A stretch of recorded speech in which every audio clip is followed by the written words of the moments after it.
Hey everyone, my name is Abigail Shepherd, and I'll be doing my tool on my math manipulative demonstration on the fraction formula game, which looks like this. And it's sometimes called Fill It a Fraction Game of Chance. It's a hands-on game that uses clear cylinders like this, and colorful fraction tiles like this to help students visualize fractions as part of a whole. So the content standard that I paired it with was 3NR 4.2 compared to unit fractions by flexibly using a variety of tools and strategies. And this game is all about comparison because you're like having to decide, all right, what can go with what to make one whole. And so to start up, and there's only 4 cylinders, but every student will get a cylinder.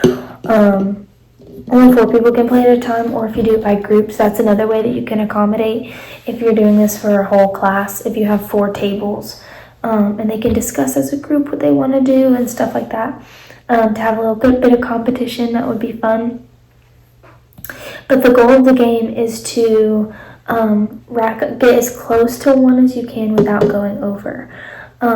So I would draw a card, and this says 1/10. So I would grab my 1/10 fraction piece and slide it in my tube. And so everyone would do the same thing. And let's just say I drew a 1/2, and then I drew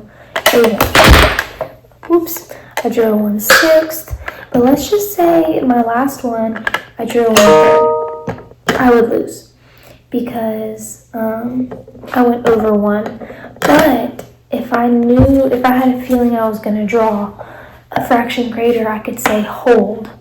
And so then this would be my final thing. And depending on what other people get, how close they get to 1, that would depend and determine what place I got in the game. But if I got over 1, then it would definitely be, I would lose. I would get last place. And so that would be a really good and great game to play with your class. Another good way to use this game would to be if you're teaching adding and subtracting fractions. And so without explaining that, hey, you have to change the denominator to like a common number. And so let's just say I can go up to the front of the classroom and use this and say, okay, so I have 1/2 in here. What pieces can I use to equal 1/2? And so let's just say a student chose 1/3. I don't want this to be loud. Chose 1/3.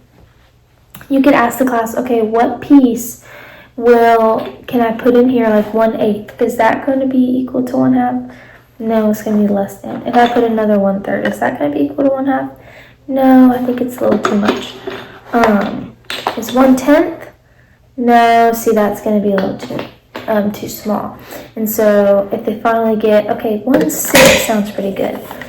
This is equal to 1/2. So if I add 1/3 and 1/6 together, it will equal 1/2. And so you could also use this game to show that the smaller the denominator, the bigger the fraction. And so 1/5 is going to be less than 1/2, because of the 5 is greater than the 2.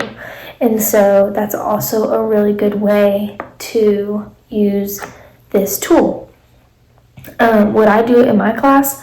Absolutely.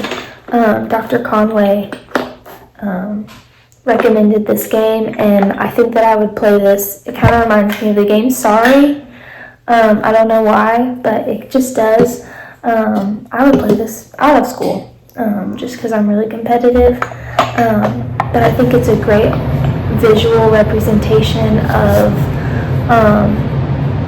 fractions and adding fractions and the relationship of fractions. And it also has little scorecards. So if you wanted to do multiple rounds to keep up with points, like if you got 3rd place, you get 5 points. So you would keep this 5-point card. If you got 2nd place, you would get 15 points. and then 20 points if you got first place, and then 10 points if you got third, and so on. And so if you wanted to play multiple rounds of it, you totally could, and this would be a way to keep score. But I think it's a really simple game that students can grasp and hold on to. So I would absolutely use this in my classroom. I can't wait to hear your thoughts. Let me know what you think.